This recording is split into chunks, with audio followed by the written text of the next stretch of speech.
अस्सलाम वालेकुम। तो आज हम जिस टॉपिक के बारे में बात करने जा रहे हैं वो है लॉन्ग लेग डिस्क्रिपेंसी।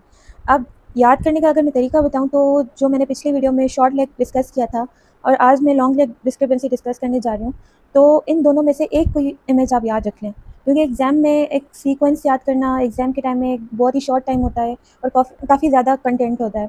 तो उसमें जो है ना स्टूडेंट्स को मोस्टली इंपॉर्टेंट चीज़ें याद रखनी लाजमी हो जाती हैं। और इस सीक्वेंस को याद करने के लिए आपने ये सिर्फ इन दोनों में से कोई एक इमेज आपने याद करनी है।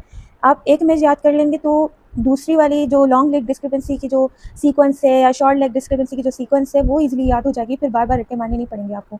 तो आज जब हम लॉन्ग लेग डिस्क्रिपेंसी के बारे में बात कर रहे हैं तो इसमें क्या है कि शॉर्ट लेग डिस्क्रिपेंसी का पूरा उलट है। जो सीक्वेंस शॉर्ट लेग डिस्क्रिपेंसी में फॉलो हो रही थी इसमें सारी की सारी चीज़ें अपोजिट हैं। अब लॉन्ग लेग डिस्क्रिपेंसी के बारे में बात करते हैं तो इसमें क्या देखा जा रहा है, posterior pelvic tilt. Short leg में क्या दिख रहा था हमें, एंटीरियर पेल्विक टिल्ट। अब जो हमें शॉर्ट लेग दिख रही थी उसमें शॉर्ट लेग थी, एक कंडीशन थी, तो उसमें उसकी अपोजिट वाली लेग जो होगी वो लॉन्ग लेग में होगी। ठीक है, जाहिर सी बात है एक शॉर्ट लेग के कंपेरिजन में दूसरी लेग लॉन्ग ही होगी। तो शॉर्ट साइड पे हमारी पेल्विस ड्रॉप हो रही है तो उसके अपोजिट साइड पे जहाँ पे लॉन्ग लेग है वहाँ पे पेल्विस हाइक देखने को मिलेगी। ठीक है, और पेल्विस हाइक जहाँ पे होगी उसी की तरफ हमारा ट्रंक लीन कर रहा था।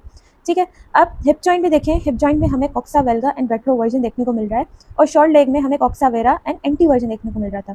अब ये सारी जो कंपल्सेंट्री मूवमेंट्स हैं, ये सारी कंपल्सेंट्री मूवमेंट्स हमारे लेग को, लॉन्ग लेग को शॉर्ट करने के लिए किया जाता है ताकि हमारा ज़मीन पर बैलेंस अच्छा बना रहे।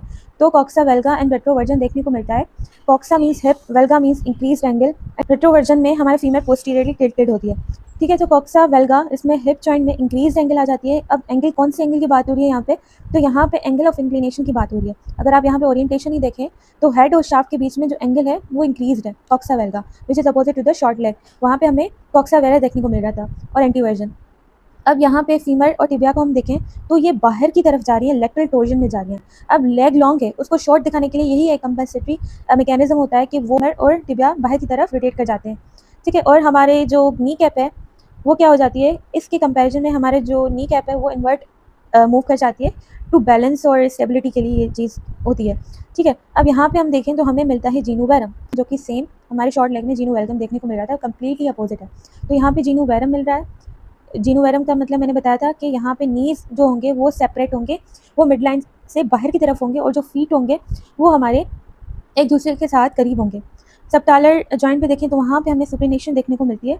जो ये टिबिया अंदर की तरफ जा रहा है तो यहाँ पे सुपिनेशन भी हमें देखने को मिलेगी सबटालर जॉइंट में, और हमें टो आउट देखने को मिलता है। ठीक है, तो यही था इस लेक्चर के बारे में, और ऐसे और लेक्चर्स अगर आपको चाहिए जिसमें शॉर्ट ट्रिक्स हों और निमोनिक्स टाइप हो तो डू कमेंट।